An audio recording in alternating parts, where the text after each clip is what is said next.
নমস্কাৰ বন্ধু বান্ধৱীসকল। ইয়াৰ আগৰ ভিডিঅ'ত আমি নৱমমান শ্ৰেণীৰ অনুশীলনী R2 ডিছকাছ কৰি আছিলোঁ, য'ত আমি কুৱেশ্যন নাম্বাৰ 14লৈকে আলোচনা কৰিলোঁ। যিসকলে ভিডিঅ'সমূহ চোৱা নাই, অনুগ্ৰহ কৰি এবাৰ চাই ল'বা। আজি আমি কুৱেশ্যন নাম্বাৰ 15ৰ পৰা কণ্টিনিউ কৰিম। কুৱেশ্যন নাম্বাৰ 15ত আমাক কি কৈছে? ট্ৰায়েংগল ABCৰ কালি 30 বৰ্গ চেণ্টিমিটাৰ আৰু BCৰ ভূমি সাপেক্ষে উচ্চতা ADৰ জোখ 10 চেণ্টিমিটাৰ হ'লে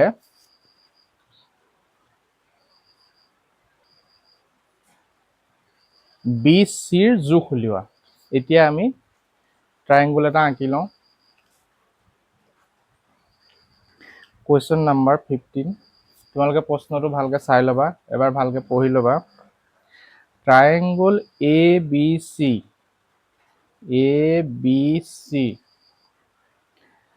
কালি 30 বৰ্গ চেণ্টিমিটাৰ। ABCৰ কালি দিয়া আছে, সলিউশ্যন দিয়া আছে।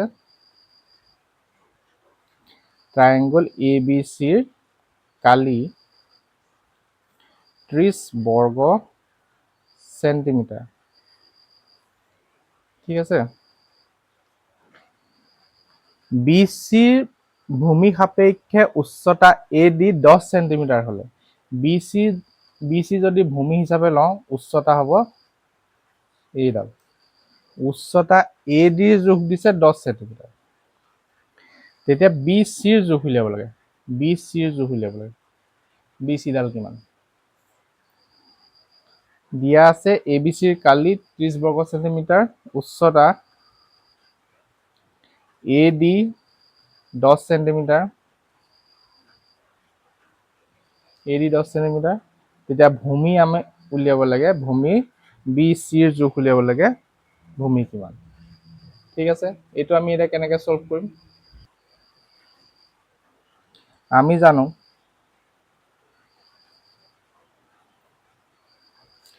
ত্ৰিভুজৰ কালি ইকুৱেল টু হাফ অফ ভূমি পূৰণ উচ্চতা, হয়নে?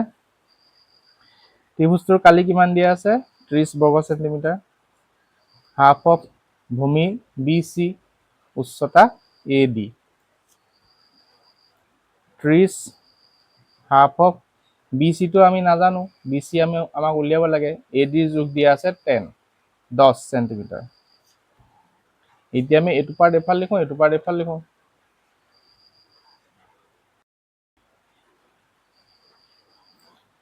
এইটো পাৰ্ট এফাল লিখিলে half of BC into 10 equal to 30। BC ৰাখি দিলোঁ, এইফালে 30 আছে, 2ৰে ডিভাইড হৈ আছে, তো 2টো মাল্টিপ্লাই হ'ব, 10 মাল্টিপ্লাই হৈ আছে, ডিভাইড হ'ব। 3 2 যা 6, 3 2 6, 6 চেণ্টিমিটাৰ। 6 চেণ্টিমিটাৰ। Next question.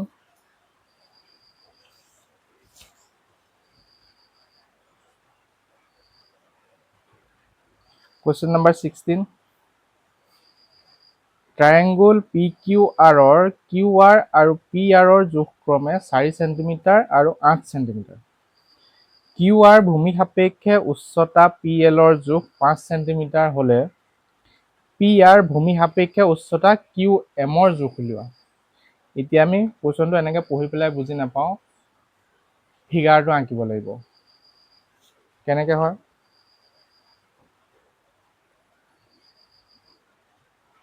এটা আমি ট্ৰায়েংগল আঁকি ল'লোঁ PQR। PQR আমাৰ ট্ৰায়েংগল দিয়া আছে, তোমালোকে কুৱেশ্যনটো চাই যাবা।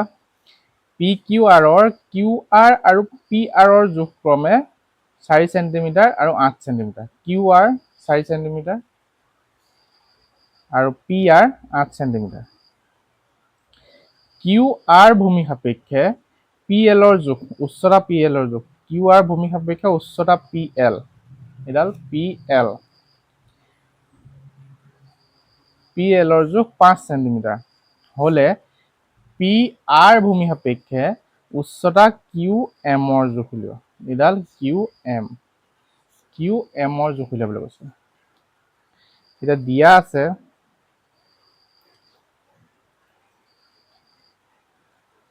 কি দিয়া আছে, ভূমি কিউ আৰ 4 সেন্টিমিটাৰ আৰু পি আৰ 8 সেন্টিমিটাৰ।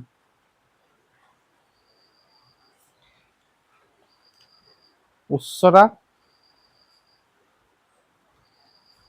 কি দিয়া আছে, পি এল 5 সেন্টিমিটাৰ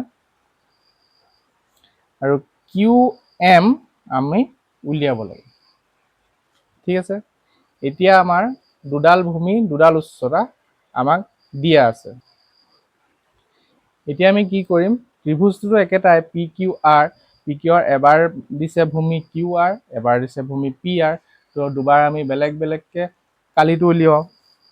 এতিয়া ট্ৰায়েংগল পি কিউ আৰৰ কালি, কেনেকে, কিউ আৰ ভূমি সাপেক্ষে আমি কিউ আৰ ডালক ভূমি হিচাপে লৈ পেলাই এতিয়া ট্ৰায়েংগল পি কিউ আৰৰ কালি উলিয়াম। কি হ'ব, হাফ অফ ভূমি পূৰণ উন্নতি, কিউ আৰ ভূমি হিচাপে লৈছো, কিউ আৰ, তেতিয়া উচ্চতা কি হ'ব, পি এল, হয়নে? তো ট্ৰায়েংগল পি কিউ আৰ কিমান দিয়া আছিলে আমাক, কিউ আৰ দিয়া আছিলে 4 সেন্টিমিটাৰ। এইটো কিউ আৰ আমাক 4 সেন্টিমিটাৰ দিয়া আছে। নেক্সট আহিলে পি এল কিমান দিয়া আছে, পি এল আমাক 5 সেন্টিমিটাৰ দিয়া আছে, 5 সেন্টিমিটাৰ। তো ট্ৰায়েংগল পি কিউ আৰ বুলি লিখিছো। ট্ৰায়েংগল পি কিউ আৰ মানে পি কিউ আৰৰ কালি 2 দুগুণ 4 5 দুগুণ 10 10 বৰ্গ সেন্টিমিটাৰ। পি কিউ আৰৰ কালি পালো। আকৌ ট্ৰায়েংগল পি কিউ আৰৰ কালি, এবাৰ আমাক ভূমি কি দিয়া আছে, এবাৰ দিয়া আছে কিউ আৰ, এবাৰ দিয়া আছে পি আৰ। এবাৰ পি আৰ ভূমি সাপেক্ষে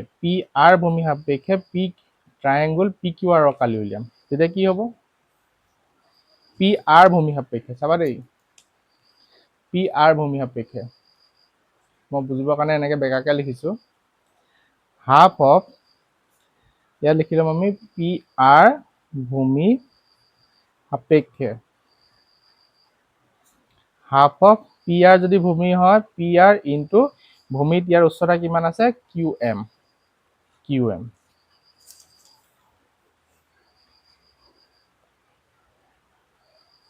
পি কিউ আৰৰ কালি আমি ইয়াত পালো 10 বৰ্গ centimetre. Half of P R আমাক দিয়া আছে 8, কিউ এম আমি উলিয়াব লাগে। এইটো পাৰ্ট এফালে নিওঁ, এইটো পাৰ্ট এফালে নিওঁ। Half of 8 into Q M equal to 10। This implies Q এমটো আমি ৰাখি দিলো, 10টো ওপৰত আছে, 2টো এইফালে তলত আছে, ওপৰলৈ যাব, 8টো ওপৰত আছে, তললৈ আহিব, 2 4 8, 4 25 100, 2.5 সেন্টিমিটাৰ, 2.5 সেন্টিমিটাৰ পালো। কুৱেশ্যন নাম্বাৰ 16 আমাৰ কমপ্লিট হৈ গ'ল। Next question number 17, triangle A B চিৰ, কুৱেশ্যন নাম্বাৰ 17 কৰি আছো আমি। ট্ৰায়েংগল এ বি চিৰ বি চি ভূমি সাপেক্ষে উচ্চতা এ ডিৰ জোখ 4 centimetre, A D 4 centimetre, P comma B চিৰ এটা বিন্দু, বিটো বি চিৰ এটা বিন্দু য'ত বি পি 3 সেন্টিমিটাৰ, আৰু ট্ৰায়েংগল এ বি পিৰ কালি এ পি চিৰ কালি সমান, এ বি পিৰ কালি এ পি চিৰ কালি সমান, পি চিৰ জোখ উলিওৱা হ'ল। এতিয়া আমি ফিগাৰটো আঁকিম। Question number 17, triangle A B C, B চিৰ ভূমি সাপেক্ষে উচ্চতা এ ডিৰ জোখ 4 সেন্টিমিটাৰ।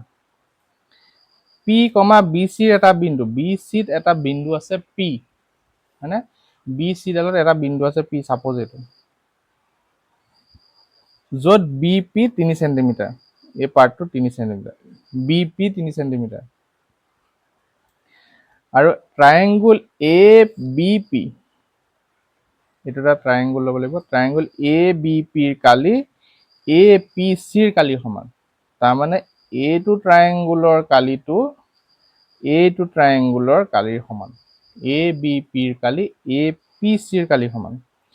পি চিৰ জোখ উলিওৱা, এই পাৰ্টটো আমাক সুধিছে, পি চিৰ জোখ উলিয়াবলৈ কৈছে। এতিয়া আমি লিখিম, দিয়া আছে, কি দিয়া আছে, এ ডি দিয়া আছে 4 সেন্টিমিটাৰ, বি পি দিয়া আছে 3 সেন্টিমিটাৰ, আমি উলিয়াব লাগে পি চি, বি পি দিয়া আছে, পি চি উলিয়াব লাগে। এতিয়া এটা কথা মন কৰিবা, ট্ৰায়েংগুল এ বি চিত উচ্চতা এ ডি 4 সেন্টিমিটাৰ, এইটো ট্ৰায়েংগুল, এই ট্ৰায়েংগুলটোত এ বি চি ডাঙৰ ট্ৰায়েংগুলটোত, চবতকৈ ডাঙৰ ট্ৰায়েংগুলটোত উচ্চতা এ ডি 4 সেন্টিমিটাৰ। এতিয়া যে ট্ৰায়েংগুল এ পি চি লওঁ, এইটো ট্ৰায়েংগুল এ পি চি ট্ৰায়েংগুলটোত উচ্চতা কি হ'ব, সেই একেডালেই হ'ব, এ ডি, বুজি পাইছেনে? এ বি চি ট্ৰায়েংগুলটোত উচ্চতা দিয়া আছে A D 4 centimetre, triangle A P চিৰ উচ্চতা কিমান হ'ব, 4 সেন্টিমিটাৰ। এতিয়া আমি লিখিব লাগিব, ট্ৰায়েংগুল এ বি চিৰ উচ্চতা equal to A D, A B চিৰ উচ্চতা এ ডি, আৰু এইটো কোনটো ট্ৰায়েংগুলৰ উচ্চতা হ'ব, সেই এ পি চিৰ উচ্চতা, মানে দুইটা ট্ৰায়েংগুলৰ উচ্চতাটো সমান, ইকুৱেল টু 4 সেন্টিমিটাৰ। লিখি দিলো। আকৌ কি দিয়া আছে এতিয়া আমাক চোৱা, দিয়া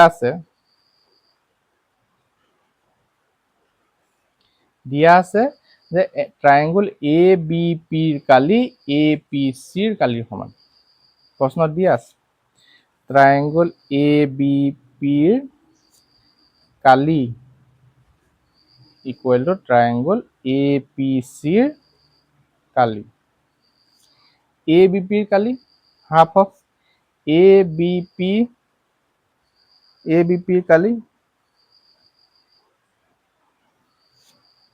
এ বি পিৰ কালি কি হ'ব, হাফ অফ ভূমিটো হৈ গ'ল বি পি, উচ্চতা, এই ট্ৰায়েংগুলটোৰ উচ্চতা কিমান হ'ব, এই ট্ৰায়েংগুলটোৰ উচ্চতাটো এ ডিৰ সমানেই হ'ব, কাৰণ গোটেইকেইটা ট্ৰায়েংগুল একেটা ভূমিটো একেই চবৰে, এই ডাঙৰ ট্ৰায়েংগুলৰ ভূমিটো এইটো, এই সৰু ট্ৰায়েংগুলটোৰ ভূমিটো এইটো, এইটো সৰু ট্ৰায়েংগুলৰ ভূমিটো এইটো, তো চবৰে উচ্চতাটো এ ডি 4 সেন্টিমিটাৰ, এইটোৱে হ'ব ইনটু এ ডি। আকৌ এ পি চিৰ ক্ষেত্ৰত half of P C into A D. ধৰিব পাৰিছানে? গোটেইকেইটা ট্ৰায়েংগুলৰ উচ্চতাটো একেই হ'ব। ইয়াত এতিয়া আৰু এটা পইণ্ট লিখি দিব পাৰোঁ আমি, এ বি চিৰ উচ্চতা equal to A D equal to A P চিৰ উচ্চতা, আৰু লিখিব পাৰোঁ এইফালে ট্ৰায়েংগুল এ বি পিৰ এইটো লিখি ল'বা, উচ্চতা ইকুৱেল টু এ বি চিৰ উচ্চতা equal to A D equal to A P চিৰ উচ্চতা। এতিয়া আমি হাফ অফ বি পি দিয়া আছে, বি পি এই পাৰ্টটো দিয়া আছে 3 সেন্টিমিটাৰ, এ ডি আমাক 4 সেন্টিমিটাৰ দিয়া আছে, হাফ অফ পি চি আমি নাজানো, পি চি উলিয়াব লাগে, এই পাৰ্টটো পি চি আমি উলিয়াব লাগে, আকৌ এ ডি দিয়া আছে 4 সেন্টিমিটাৰ, 4 কটা গ'ল, নেক্সট কি থাকিলেগে half of 3 equal to half of P C, হয়নে? হাফো কটা যাব, তাৰমানে P C equal to 3 centimetre. আমাক কি উলিয়াব লাগিছিলে, পি চি উলিয়াবলৈ দিছিলে, তো পি চিৰ ভেলু কি পালোঁ আমি 3 চেণ্টিমিটাৰ।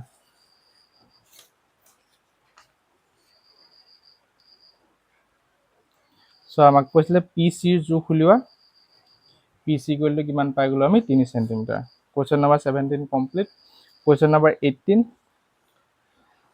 একবাৰ পঢ়ি ল'বা। এখন অৰ্ধবৃত্তাকাৰ বাগিচাৰ ব্যাসাৰ্ধৰ জোখ 10 মিটাৰ হ'লে বাগিচাখনৰ কালি নিৰ্ণয় কৰা, য'ত পাই 3.14 ল'বলৈ কৈছে। কুৱেশ্যন নম্বৰ 18 এখন অৰ্ধবৃত্তাকাৰ বাগিচা, বৃত্তটো আধা আঁকিলো, অৰ্ধবৃত্তাকাৰ বাগিচাৰ ব্যাসাৰ্ধৰ জোখ 10 মিটাৰ। এইডাল হৈ গ'ল ব্যাস, এইখিনি পৰা হৈ গ'ল ব্যাসাৰ্ধ মানে আৰ, এইটো হৈ গ'ল 10 মিটাৰ দিয়া আছে, 10 মিটাৰ দিয়া আছে। বাগিচাখনৰ কালি নিৰ্ণয় কৰা। এতিয়া দিয়া আছে ব্যাসাৰ্ধ মানে কি হয়, r ইকুৱেল টু 10 মিটাৰ। এতিয়া চাবা, এটা বৃত্ত, এইটো এটা বৃত্ত যাৰ ব্যাসাৰ্ধ r, ৰেডিয়াছ r, ইয়াৰ কালি কিমান আছিলে পাই r স্কোৱাৰ, হয়নে? গোটেই বৃত্তটোৰ কালি পাই r স্কোৱাৰ। অৰ্ধবৃত্তটোৰ কালি কিমান হ'ব? Half of pi r square, আধা, পাই r স্কোৱাৰ আধা, অৰ্ধবৃত্তৰ কালি half of pi r square. এতেকে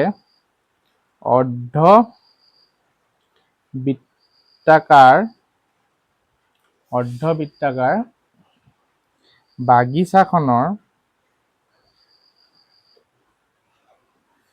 কালি equal to half of pi r square. এতিয়া ভৰাই দিওঁ, হাফ অফ পাইটো কিমান ল'বলৈ কৈছে 3.14, কুৱেশ্যনত দিয়া আছে, কিন্তু r স্কোৱাৰ মানে 10 স্কোৱাৰ। এইখিনি আমি এটা সলভ কৰিলে হাফ অফ 3.14, 10 স্কোৱাৰ মানে 10 ইনটু 10, 10 ইনটু 10, 2 10 কটা গ'ল 5 বাৰ, মানে কি থাকিলে 50 ইনটু 3.14, হয়নে?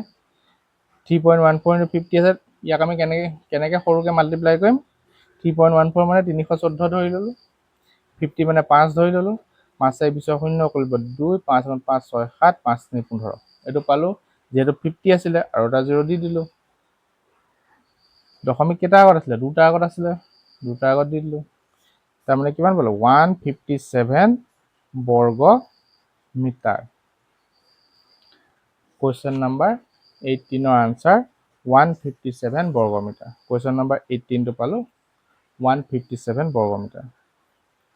কুৱেশ্যন নম্বৰ 19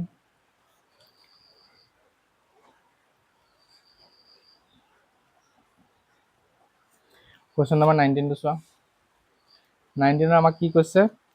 4 চেণ্টিমিটাৰ ব্যাসাৰ্ধৰ এটা বৃত্তাকাৰ কাঠৰ টুকুৰাৰ পৰা 4 চেণ্টিমিটাৰ ব্যাসাৰ্ধৰ এটা বৃত্তাকাৰ কাঠৰ টুকুৰাৰ পৰা 3 চেণ্টিমিটাৰ ব্যাসাৰ্ধৰ বৃত্ত এটা কাটি পেলোৱা হ'ল। টুকুৰাটোৰ অৱশিষ্ট অংশৰ কালি উলিওৱা। চাবা দেই, ফিগাৰটো কেনেকৈ আঁকিম।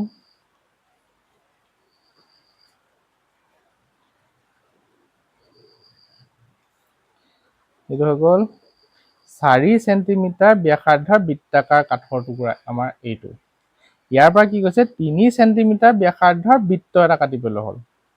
ইয়াৰ পৰা এটা বৃত্ত কাটি পেলাইছে যাৰ ব্যাসাৰ্ধ হৈ গ'ল 3 চেণ্টিমিটাৰ। এতিয়া কৈছে কি?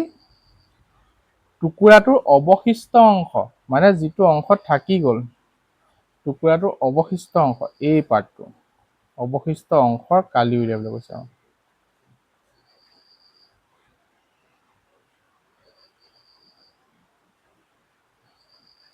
এই পাৰ্টটো আমাক কালি উলিয়াবলৈ কৈছে। কেনেকৈ কৰিম? ডাঙৰ কাঠৰ টুকুৰাটোৰ ব্যাসাৰ্ধ দিয়া আছে 4 চেণ্টিমিটাৰ, কাটি পেলোৱাটোৰ দিয়া আছে 3 চেণ্টিমিটাৰ, থাকি যোৱা অংশৰ কালি লাগে আমাৰ।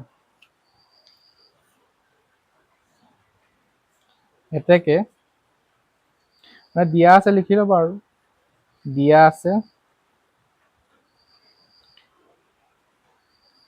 ডাঙৰ বৃত্তৰ ব্যাসাৰ্ধ এইটো সাপোজ দি দিলোঁ R1 ইকুৱেল টু 4 সেন্টিমিটাৰ হ'ল সৰু বৃত্তৰ ব্যাসাৰ্ধ R2 দি দিলোঁ 3 সেন্টিমিটাৰ এতেকে অৱশিষ্ট যিটো আমাক প্ৰশ্ন সুধিছে অৱশিষ্ট অংশৰ কালি ইকুৱেল টু ডাঙৰটোৰ কালি মাইনাছ সৰুটোৰ কালি এই গোটেইটোৰ কালিটো ল'ম মাইনাছ এই সৰু কণৰ কালি ল'ম এইকণ থাকি যাব নাই গোটেই ডাঙৰ কণৰ কালি উলিয়ালোঁ মাইনাছ এই পাৰ্টটো কৰি দিলোঁ এইটো থাকি গ'ল ডাঙৰ বৃত্তৰ কালি মাইনাছ সৰু বৃত্তৰ কালি বৃত্তৰ কালি কি আছিলে পাই R স্কোৱাৰ আৰু জেগাত আমাৰ R1 আছে R স্কোৱাৰ মাইনাছ পাই R2 স্কোৱাৰ ইয়াত আৰু জেগাত R2 আছে পাই R স্কোৱাৰ মানে পাই R স্কোৱাৰ সাপোজ পাইটো কমন লৈ ললোঁ R1 square minus R2 square হ'ল পাই R1 কিমান আছিলে 4 square minus 3 square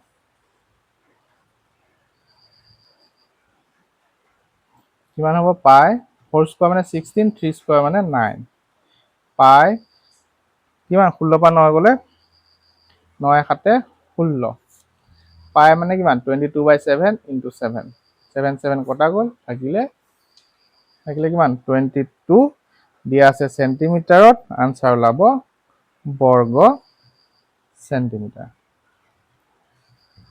question number solve হৈ গ'ল 19 next question number 20 question number 20 কি কৈছে একবাৰ চাই ল'বা 44 সেন্টিমিটাৰ দৈৰ্ঘ্যৰ তাঁৰ এডালৰ পৰা এটা বৃত্তাকাৰ আকৃতি পোৱা গ'ল বৃত্তটোৰ ব্যাসাৰ্ধ কিমান কুৱেশ্যন নাম্বাৰ 20 44 সেন্টিমিটাৰ দৈৰ্ঘ্যৰ তাঁৰ এডাল তাঁৰ আছে তাঁৰডালৰ দিশটো কিমান হৈ গ'ল 44 সেন্টিমিটাৰ 44 সেন্টিমিটাৰ তাঁৰডাল ল'লোঁ এই তাঁৰডালক আমি কি কৰিলোঁ এটা বৃত্ত বনাই দিলোঁ এতিয়া কৈছে যে বৃত্তটোৰ ব্যাসাৰ্ধ কিমান R2 উলিয়াব লাগে সলভ কৰিম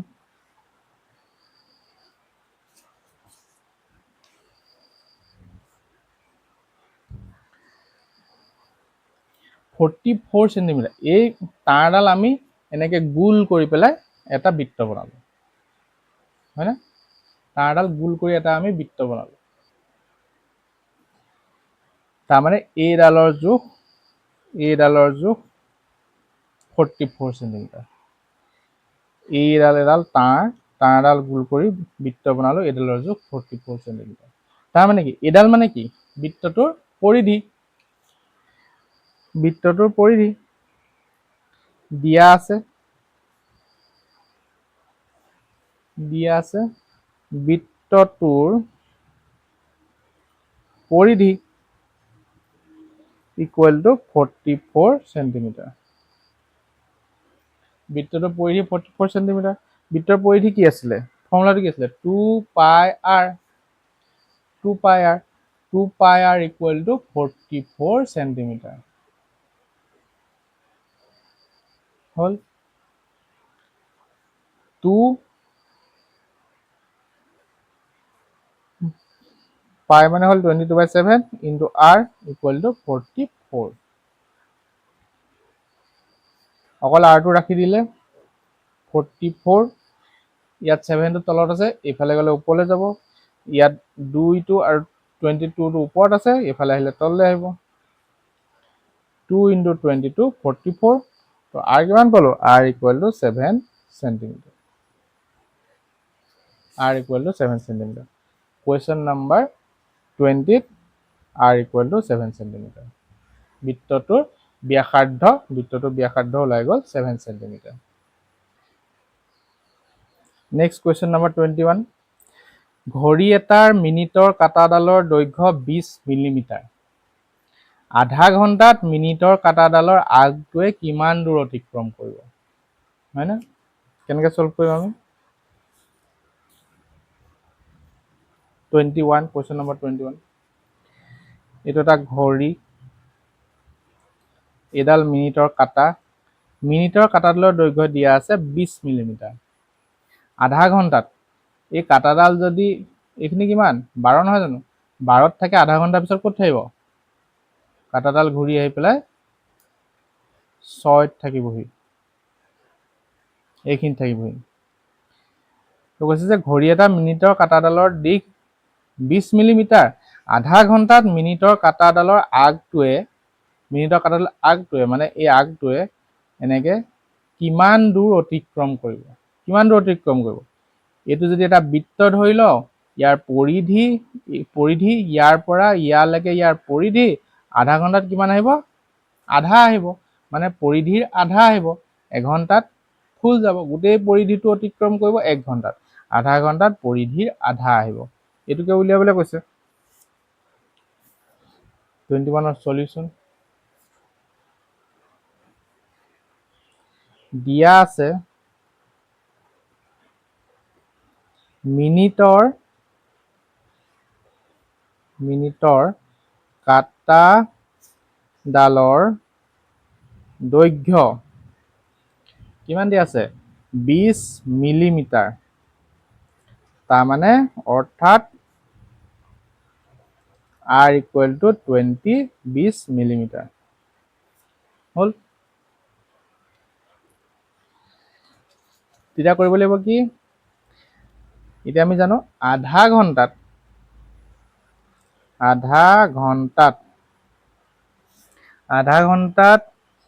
মিনিটৰ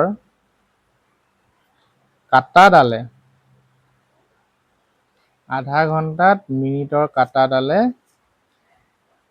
এক অৰ্ধবৃত্তৰ পৰিধি অতিক্ৰম কৰিব। বুজি পাইছানে? এইটো এটা অৰ্ধবৃত্ত হ'ল নাই?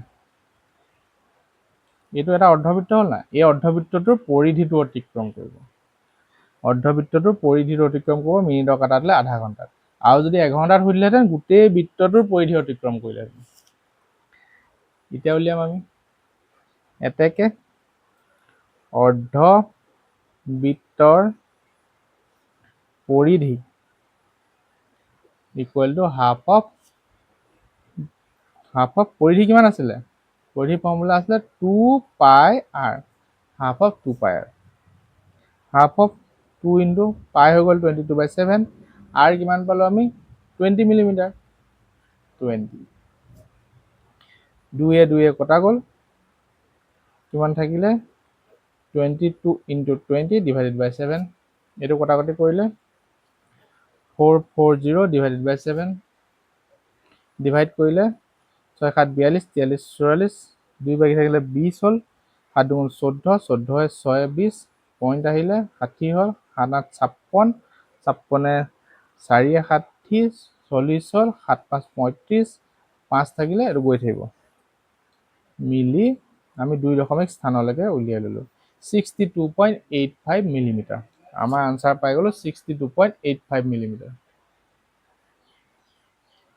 কুৱেশ্যন নম্বৰ 21 সলভ হৈ গ'ল। কিমান দূৰ অতিক্ৰম কৰিব? অৰ্ধবৃত্তটোৰ পৰিধিটো অতিক্ৰম কৰিব। অৰ্ধবৃত্তৰ পৰিধি উলিয়াই দিলোঁ, আনচাৰ পাই গ'লোঁ 62.85 মিলিমিটাৰ।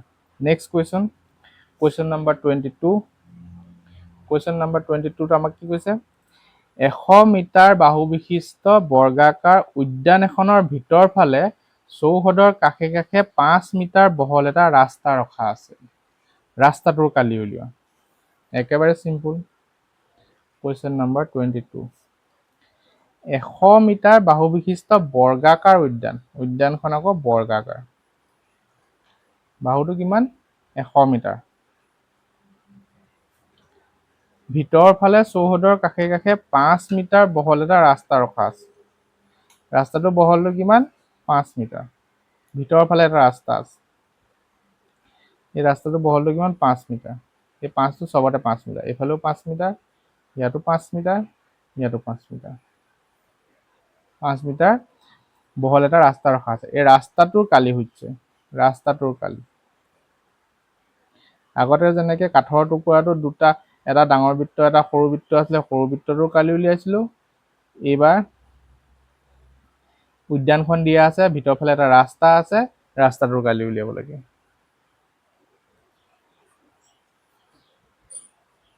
কেনেকৈ উলিয়াম? ৰাস্তাটোৰ কালি ইকুৱেল টু উদ্যানখনৰ কালি, হয়নে? এইখন উদ্যানখন নহয় জানো? ডাঙৰটো উদ্যানখন, উদ্যানখনৰ কালি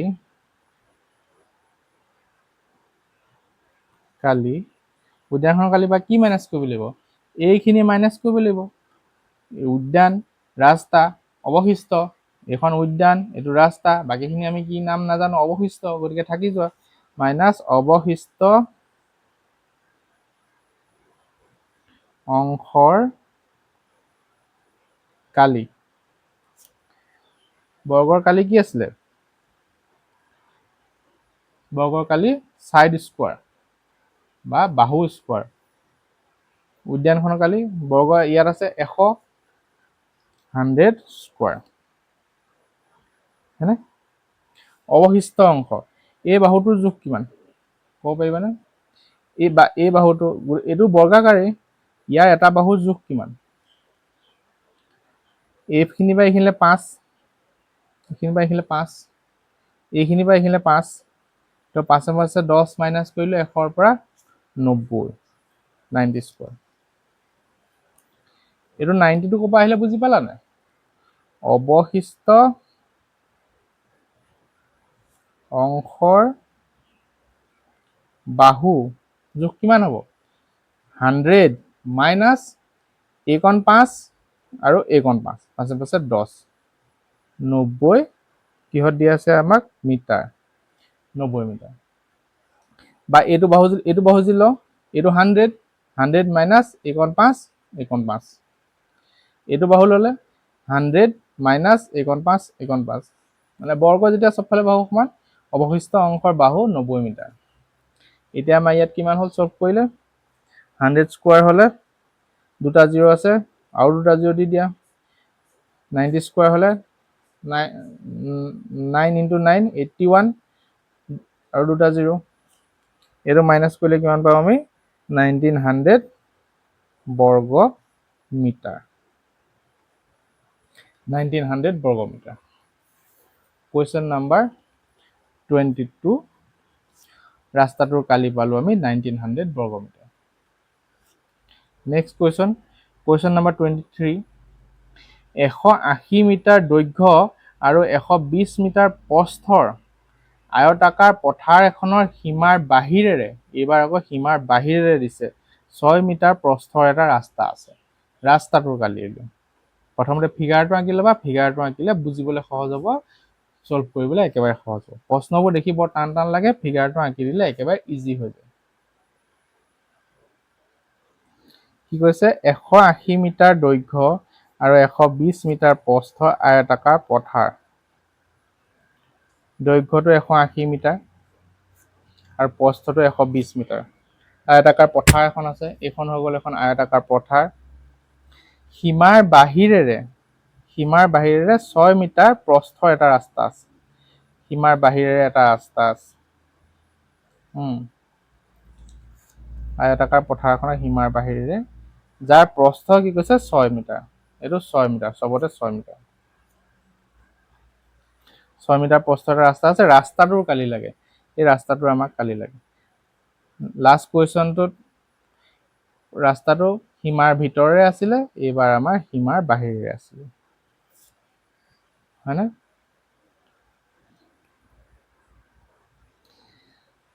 বা আমি এনেকেও কৰিব পাৰোঁ। ছাপোজ এইবাৰ এনেকে কৰিছোঁ আমি, A, B, C, D, হয়নে? ই এফ জি এইচ লিখি ললো।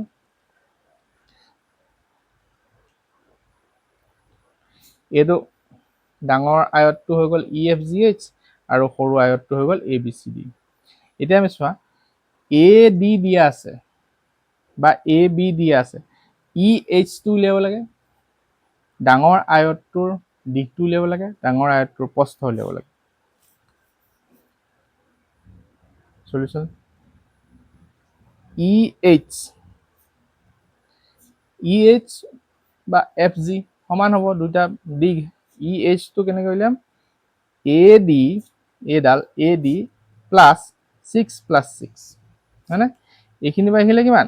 6 চেণ্টিমিটাৰ, 6 মিটাৰ, 6 মিটাৰ বহল এটা ৰাস্তা। এইখিনি পৰা আহিলে ৰাস্তাটো 6 মিটাৰ, এইখিনি পৰা আহিলে 6 মিটাৰ, তো 6 প্লাছ 6।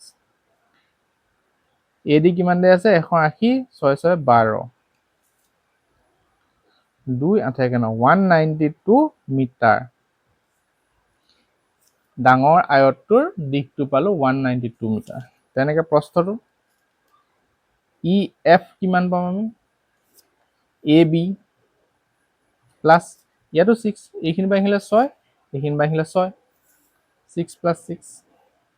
এ বি কিমান দি আছে? 120, 6 6 12, 2 2 1 3 132 মিটাৰ, 132 মিটাৰ। এতিয়া আমি উলিয়াম ৰাস্তাটোৰ কালি। ৰাস্তাটোৰ কালি কেনেকৈ উলিয়াম? ডাঙৰ আয়ত ই এফ জি এইচৰ কালি মাইনাছ এ বি চি ডিৰ কালি। ই এফ জি এইচৰ কালি মাইনাছ এ বি চি ডিৰ কালি। ই এফ জি এইচৰ কালি, এ বি চি ডিৰ কালি। আয়তৰ কালিৰ ফৰ্মুলাটো কি আছিলে? দিশ পূৰণ প্ৰস্থ। দিশ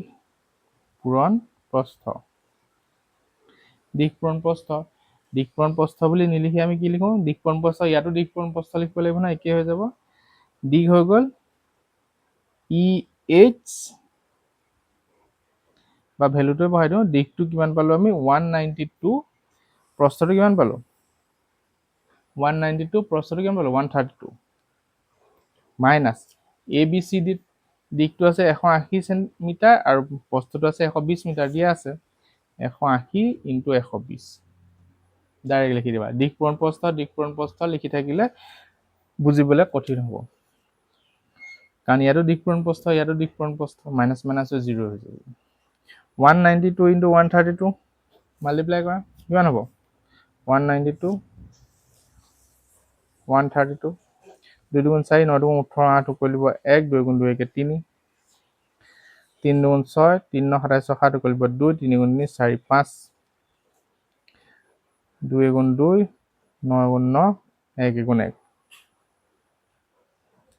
4 8 14 4 কৰি দিব 1, 7 10, 10 12 13 কৰি দিব 1, 9 14 15 5 কৰি দিব 1 1 2, 25344, 25344 মাইনাছ 180 ইনটু 120। ইয়াত আমি কি কৰিম? 180 ইনটু 120 কেনেকৈ মাল্টিপ্লাই কৰিম? 18 ইনটু 12 ধৰিলোঁ। 8 গুণ 16 কৰি দিব 2 গুণ 2 3, 8 1 6, 8 3 11 কৰি দিব 1 1 2 হ'ল 216 হ'ল, লগত দুটা 0 দুটা আছিলে নহয়, 21600। এইটো মাইনাছ কৰিলে কিমান পাম? মাইনাছটো কৰি লওঁ। 25344, 21600 মাইনাছ কৰিলে 4 4, 6 6 6 7 13 3 কৰি দিব 1, 3 1 4 1 5, 2 0 2 পালো আমি 3744 বৰ্গ কালি, যিহেতু বৰ্গ মিটাৰ। আনচাৰ পাই গ'লো 3744 বৰ্গ মিটাৰ। তো ৰাস্তাটোৰ কালি আমি উলিয়ালো, 3744 বৰ্গ মিটাৰ। Next question number 24। তলৰ ছাঁ দিয়া অংশৰ কালি উলিয়াওক। ছাঁ দিয়া অংশ মানে এই কালাৰ ছেট কৰা অংশৰ কালি উলিয়াবলৈ কৈছে। কি দি আছে? এ B C D. A B C ডিত আমাৰ বি চি দিয়া আছে, এইটো এটা আয়ত হৈ গ'ল। বি চি দিয়া আছে 3 চেণ্টিমিটাৰ, ই চি দিয়া আছে 4 চেণ্টিমিটাৰ, ডি ই দিয়া আছে 3 চেণ্টিমিটাৰ। তাৰমানে এইটো কিমান হ'ব? 4 × 7 চেণ্টিমিটাৰ টোটেল দিশটো। ইফালে এডাল 3 চেণ্টিমিটাৰ, এডাল 3 চেণ্টিমিটাৰ, এডাল গোটেইডাল 3 চেণ্টিমিটাৰ, আৰু এইকণ অংশ 1 চেণ্টিমিটাৰ। এই অংশৰকণ 1 চেণ্টিমিটাৰ। আমি ফিগাৰটো আঁকি লওঁ কপিত। হ'ল আমাৰ কুৱেশ্যন নম্বৰ 24। এ বি চি ডি আয়ত, ইয়াৰ হৈ গ'ল দিশটো পাই গ'লো 3 + 4, 3 × 4 = 7, প্ৰস্থটো পাই গ'লো 3। এতিয়া আমাৰ ইয়াক কি উলিয়াব লাগে? এই ছাঁ কৰা অংশটোৰ কালি উলিয়াব লাগে। এই পইণ্টটো আমাক নামটো নাই দিয়া, এই পইণ্টটো আমি ধৰি ল'লোঁ পি। হ'ব, এটা পইণ্ট ধৰি লৈছোঁ পি।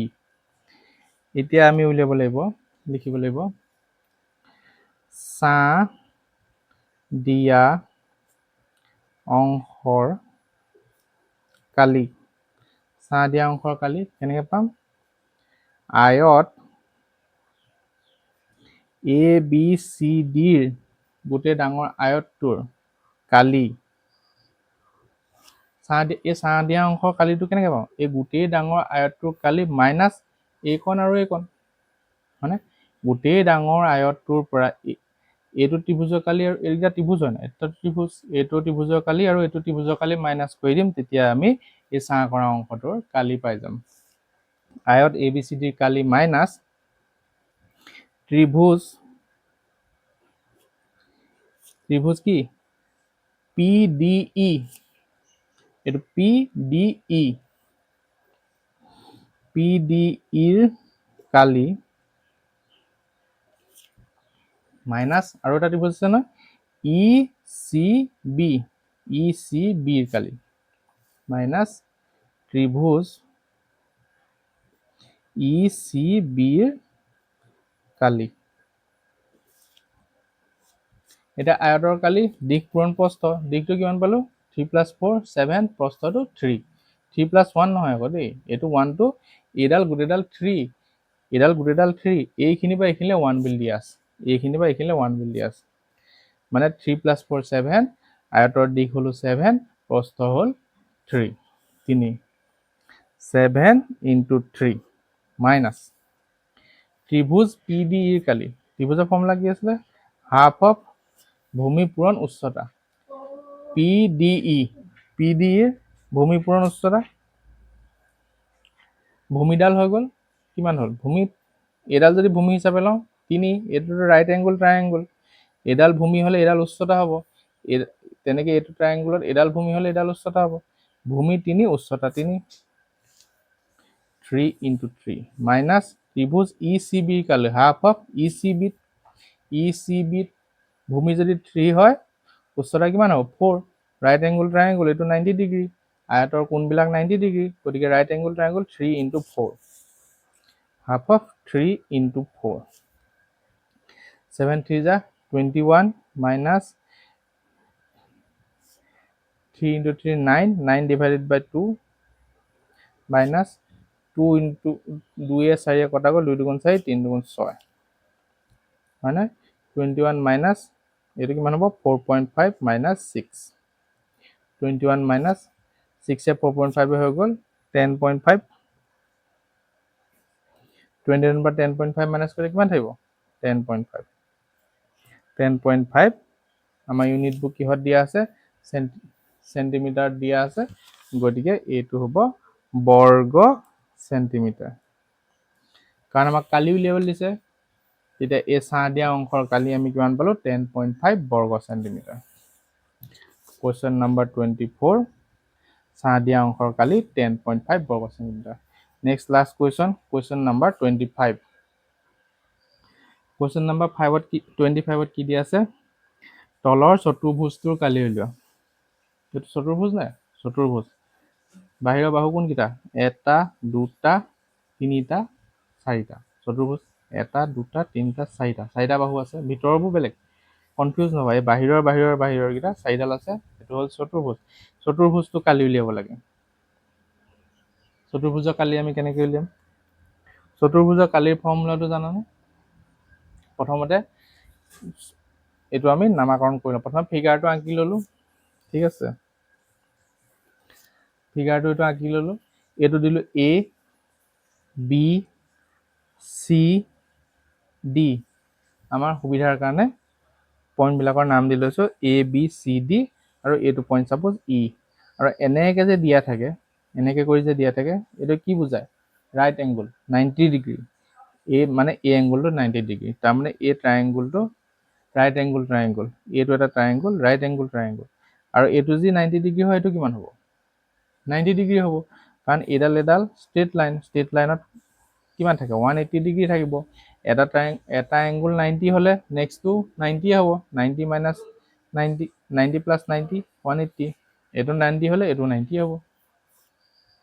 এতিয়া আমি উলিয়াম। প্ৰথমতে আমি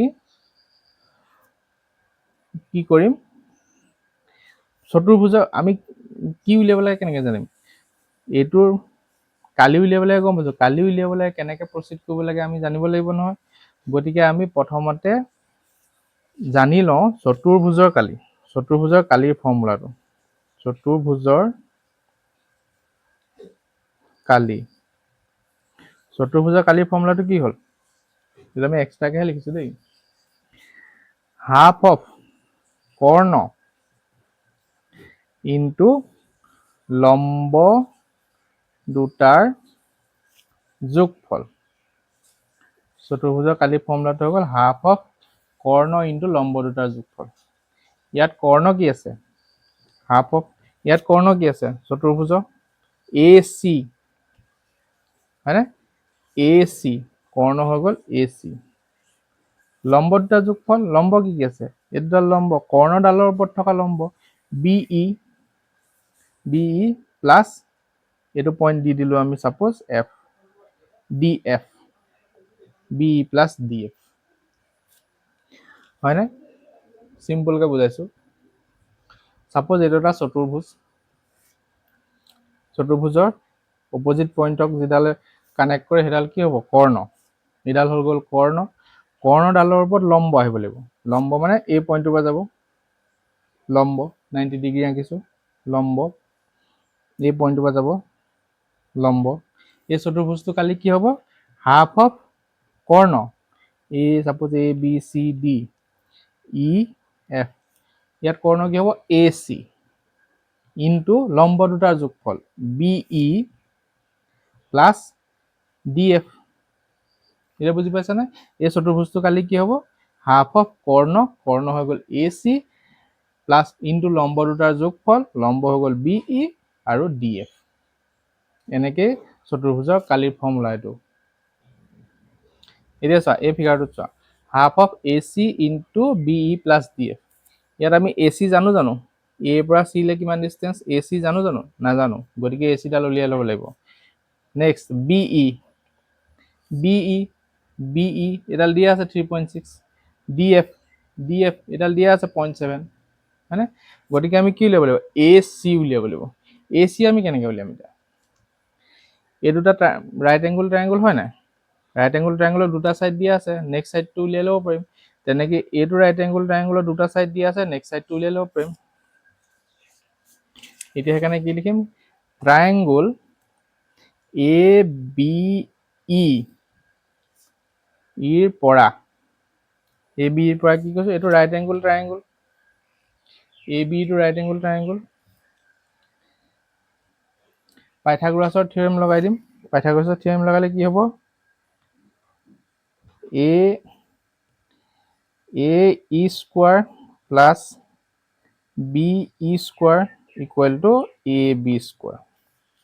পাইথাগোৰাছৰ থিয়ৰেম জানা নহয়? ভূমি স্কোৱাৰ প্লাছ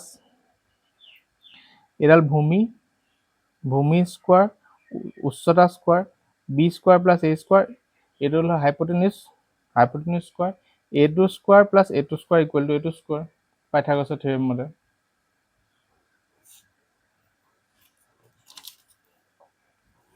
এ E square, B E square, এ বি স্কোৱাৰ। এ ই আমি নাজানো, বি ই দিয়া আছে 3.6 স্কোৱাৰ, এ বি দিয়া আছে 4 স্কোৱাৰ AE স্কোৱাৰ মইতো পটাপট কৈ দিছোঁ 3.6 হোল স্কোৱাৰ হ'লে 1296 হয় পইণ্ট এটাৰ আগত আছে মাল্টিপ্লাই হ'লে দুটাৰ আগত আহিব এইটো হৈ গ'ল 4 স্কোৱাৰ মানে 16 AE square 16 minus 12.96 16 minus 12.96 equal to 3.04 AE square. AE square পালো আমি 3.04 AE কিমান পাম root over 3.04 এইটো আমি কেনেকৈ সলভ কৰিব লাগে এক্সাৰসাইজ R1 ৰ একদম প্ৰথমটো কোৱেশ্চন ৰুটটোৰ মান উলিয়াব লাগিছিলে তো ইয়াত আমি ৰুট 3.04 মান উলিয়াব লাগে 3.04 মানটো কেনেকৈ উলিয়াম সব মই পটাপট কৈ দিছোঁ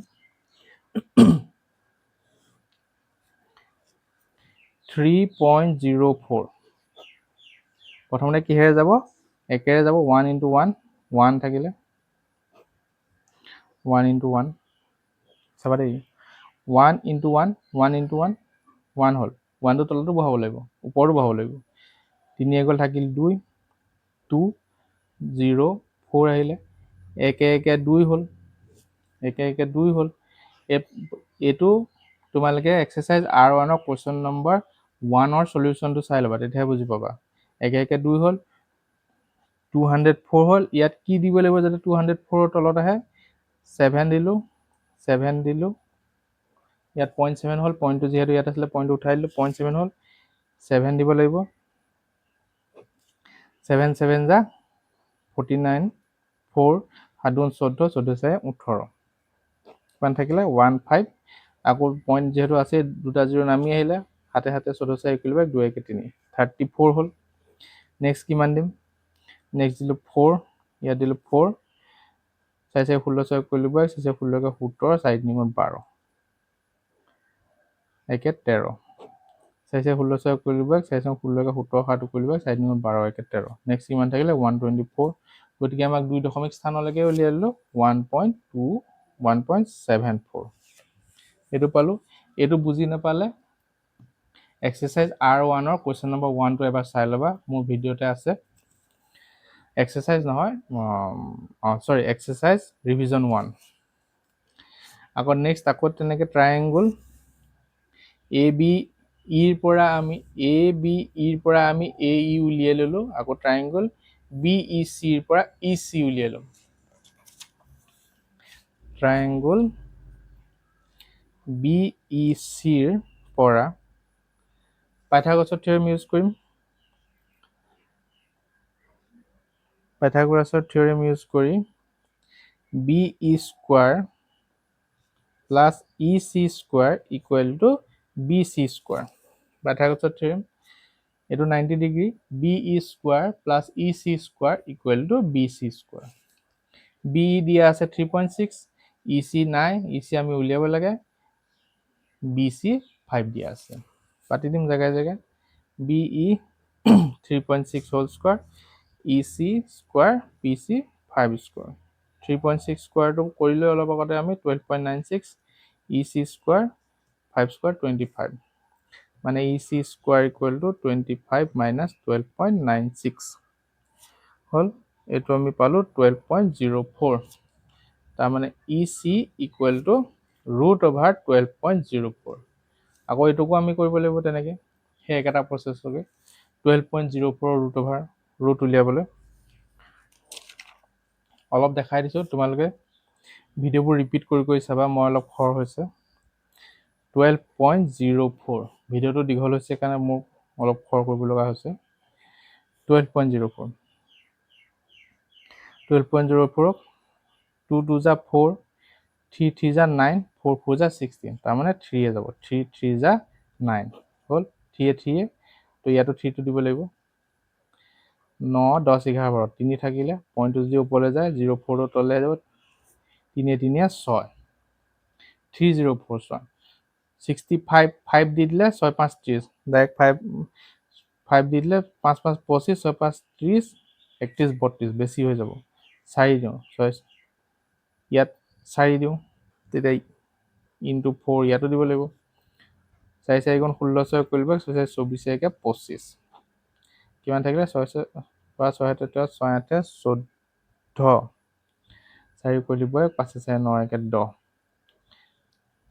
এইফালে দশমিক দিয়া আছে দুটা 0 নামি আহিব 4 4 8 6 68 4800 68 ৰ লগত এইফালে এইটো 6 কৰিলো 6 কৰিলো এইফালে 6 দিব লাগিব 6 6 36 6 কৰিব 3 6 8 42 6 6 6 36 6 7 42 6 8 48 49 50 51 1 কৰিব 5 6 6 36 37 38 39 40 41 41 এইটো যিমানে নাথাকক আমি 2 দশমিক স্থানলৈকে পালো 3.46 তো ইসি পালো আমি 3.46 সেন্টিমিটার সেন্টিমিটার দিয়া আছে সেন্টিমিটার ইসি পালো আকৌ AU পালো তেনেকে আমি 1.74 সেন্টিমিটার AE পালো EC পালো গতিকে AC পাই গলো আমি AC equal to AE plus EC AE পালো আমি 1.74 প্লাস EC পালো 3.46 তাৰ পালে 6 4 10 শূন্য কৰিব 6 4 10 শূন্য কৰিব 7 4 11 12 2 কৰিব 3 4 5 5.20 সেন্টিমিটাৰ এতেকে এতিয়া আমি পাম চতুৰ্ভুজৰ কালি উলিয়াইছে কি আছিল হাফ অফ কৰ্ণ AC পাই গলো 5.20 লম্বতাৰ যোগফল এটাটো আছে এতিয়া আমি ফৰ্মুলাত বহাই দিম এতেকে চতুৰ্ভুজ ABCD কালি equal to half of AC into লম্বতাৰ যোগফল BE প্লাস DF AC পাই গলো 5.20 ইনটু BE কিমান পাইছিলো 3.6 কিমান এটো মানে দিয়া আছে প্লাস 0.7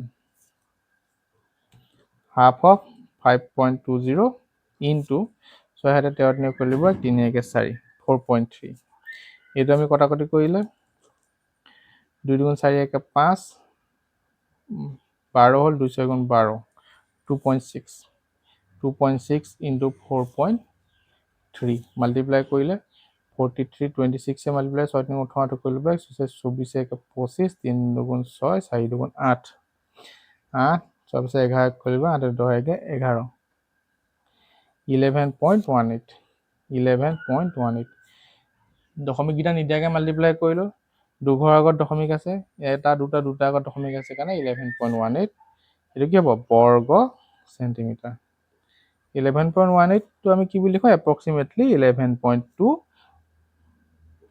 বর্গ সেন্টিমিটার হল আমার এক্সারসাইজ আমার R2 কমপ্লিট হয়েছে নেক্সট আমি সংখ্যা প্ৰণালী প্ৰথম অধ্যায় নাম্বাৰ সিস্টেমৰ এক্সাৰসাইজ খিনি সলভ কৰিম গতিকে মোৰ ভিডিঅ'বোৰ তোমালোকে পাই থাকিবলৈ লাইক সাবস্ক্ৰাইব কৰি লবা আৰু যদি ভাল লাগিছে বন্ধুসকলৰ সৈতে শ্বেয়াৰ কৰি দিবা ধন্যবাদ